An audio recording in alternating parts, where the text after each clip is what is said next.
more time you spend alone with yourself, the more time that you will be able to understand who you are. When I mean understand who you are, I'm talking about without any outside interference, without any friends, without any peer pressure of wanting to be like someone else. The more time you spend alone, you're going to figure out, okay, what your purpose is. And I say that because of this. God will talk to you. You start seeking in those moments of not having any outside distractions. What happens is things become clear. Clarity sets in. And you're able to make decisions not based on what you saw that day or what you heard that day or what that person may have said to you. You're able to make decisions based on... You've got to want it as bad as you want to breathe. And if you want it that bad, if you're willing to give it that much, you get a big piece of what you want. In life, and dreams do come true. Anything you want can happen and become a reality. I believe that sincerely, and I'll die on that thought, okay? And I say that not from something I read, that's from something I lived. I'm not talented. It was life and death. Either you live or you die. Which one do you want, Tom? That was the decision. In the corporate life and in the gym. But if you want something bad enough, you can't let anybody tell you you can't do something. I'll repeat that. If you want something bad enough, you can't let anybody tell you you can't do something, not even yourself. A lot of days I'm like, oh, you can't do this, Tom. You can't be as quick as a 30-year-old on the computer. Oh, shit. Let me show you, alien. I would have arguments with myself. It has never not been you. What do I mean by this? What I mean is that gap that you're trying to fill in your heart, it's already been closed. You think it's there, but it's this placebo effect, when in reality, everything that you've ever needed is within yourself. I know it feels hard to believe, but you need to convince yourself, your mind, your spirit, that you have everything. And that comes with not wanting things. It's the hardest thing ever to not want things, because everyone wants something, right? But the man who wants nothing is often given more than the man who yearns for things, especially materialistic things, things that at the end of the day, they don't really matter. I'm pretty sure it's Men's Mental Health Month, and along with that, it's important to note that most men live in silent desperation. They are looking for someone, something, a partner, friends, substances, money. They're always looking for things outside of themselves. It's the hardest thing to grieve something you've never had. A lot of people know that they shouldn't want these things, but they still want them, because at the end of the day, we're human and we have materialistic desires. We have things that we feel we need, and everyone's got their own motive. You know, they want money to prove something. They want money to take care of their family. They want the body, the muscle, to prove something to others or to prove something to themselves. But in reality, it's a mistake to want anything. The only thing that can truly satisfy you is God, is yourself. Being within yourself and within your own person and within your own purpose. Only then can you really satisfy these needs. If you try and base your entire happiness and your entire life on materialistic things, I'm just going to spoil the end of the movie for you, that void never gets filled. So how do I not want something? How do I not want things when we all want something? The easiest way is to not think about it.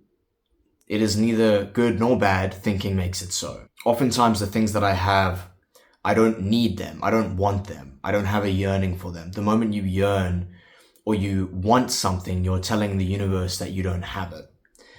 Now, you can't also delude yourself into thinking you do have it when you don't. But it's all about attracting and understanding that those things will be blessed upon you. They will be placed upon you when you are worthy of the man that is deserving of those things. Yes, I might be the person who can dip 100 kilograms, deadlift 280 kilograms.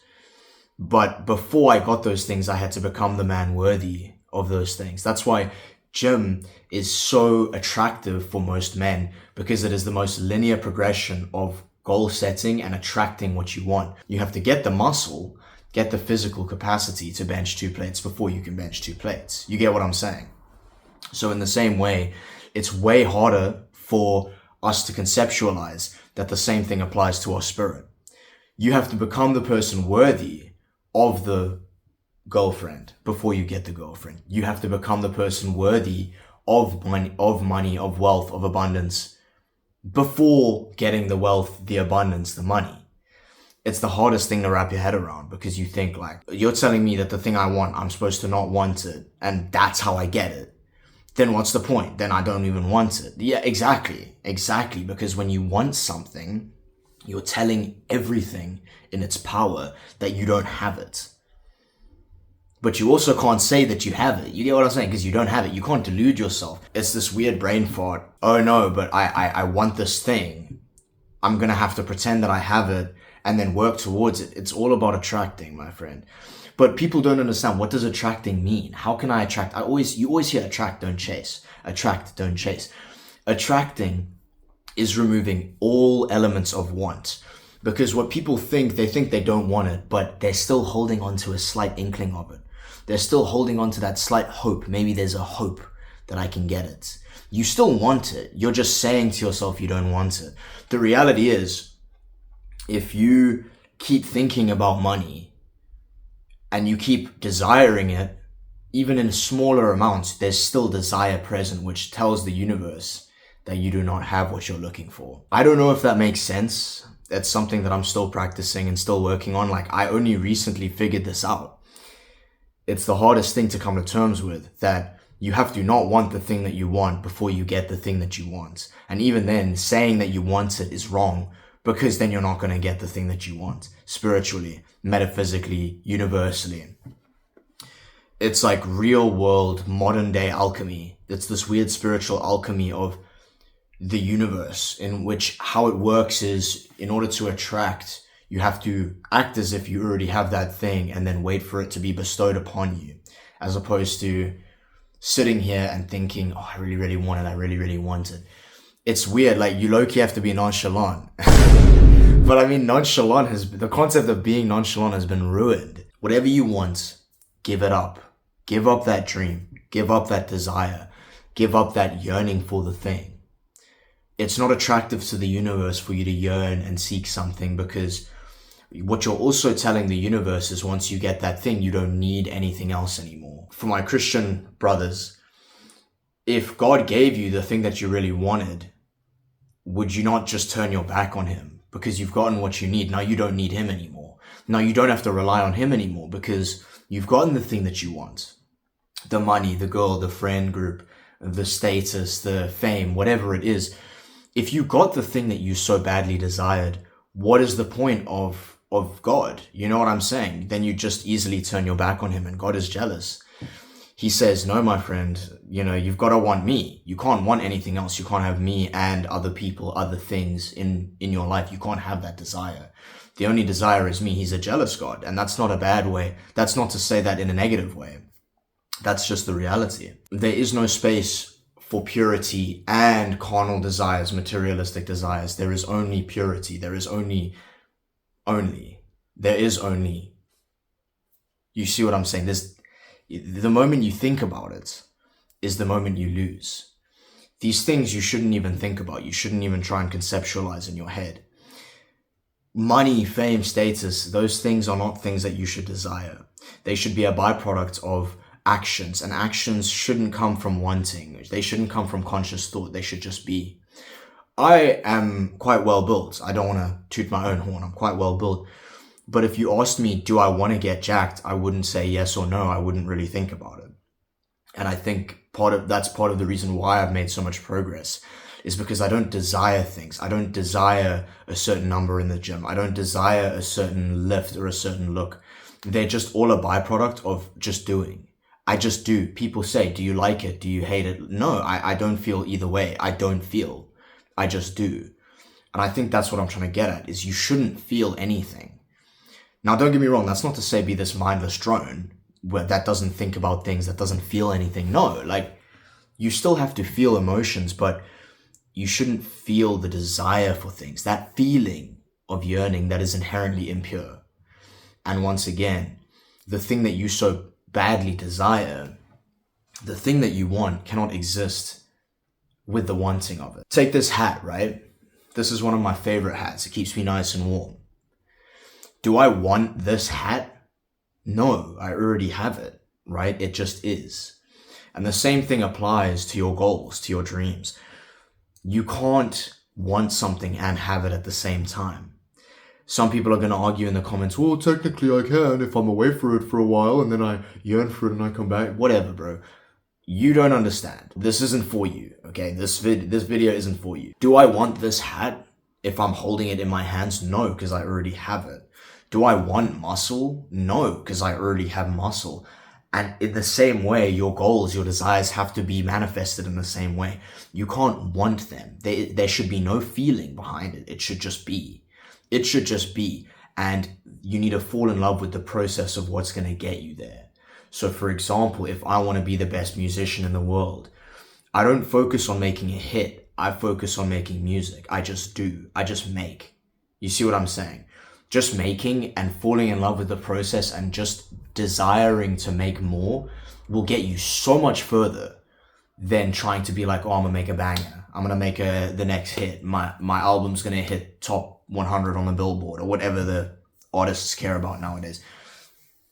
I don't know if this makes sense. I'm trying to get through to people, but let me know if my idea isn't so concise or it isn't so clear. I personally believe that this is the truth and the way to get things that you want, but you shouldn't want them. You should just be. You should just, I am. I am. There is no desire. There just is. And those things will happen to you the moment you kind of stop caring about it, bro.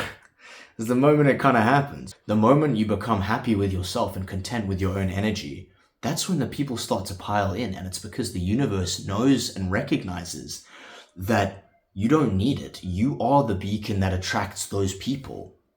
I am the source. I am the resourcefulness. I am the abundance. And because of that, abundance breeds abundance. It compounds. So now people want to come to me.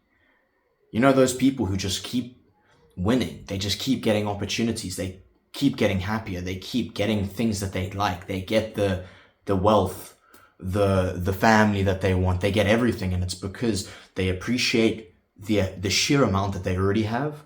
And then it compounds. That appreciation, that abundance mindset, that understanding that I already have everything I need. You already have everything you need, my friend. That void that you're trying to fill doesn't exist. You just are. You just are, and you have enough. I promise you. The moment you become satisfied with everything that you have is the moment that you will get more. That's a nice transition. So it's more like it's always going in, but you always predict the patient.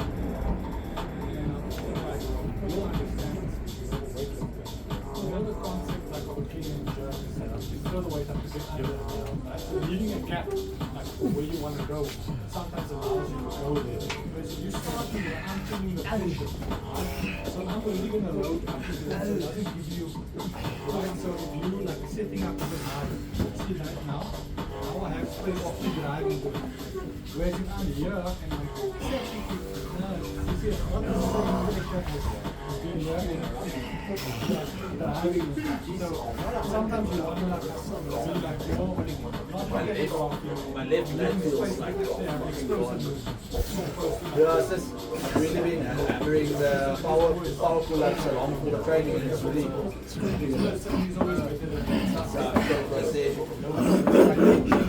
that's just like yes.